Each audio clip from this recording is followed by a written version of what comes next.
Good afternoon সবাইকে। দেখুন ভাবলাম এত আকাশে মেঘ, তো বৃষ্টিও শুরু হলো, ভাবলাম একটু বৃষ্টিতে ভিজে ভিজে বাড়ি যাই। আউট, রাস্তাঘাট ভিজে গেছে, বাট আমার বৃষ্টি আর আমার গায়ে আর পড়লো না। এক ফোঁটা দু ফোঁটা পড়ছে, তাই যাচ্ছি, ভাবলাম একটু ভিজে ভিজে যাই। কি দারুণ ওয়েদার, কিন্তু হাইরে কপাল, কপালের নাম গোপাল, কি আর করা যাবে।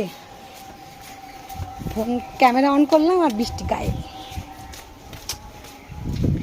তো এখন তো দুপুরবেলায় কে কী করছে, আমি তো স্কুল থেকে বাড়ি যাচ্ছি সবে, বাড়ি গিয়ে রান্না বান্না হবে, তারপর দুপুরের লাঞ্চ হবে।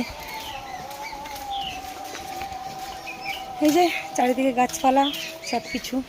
চলো এখনকার মতো টাটা, আবার পরে দেখা হবে।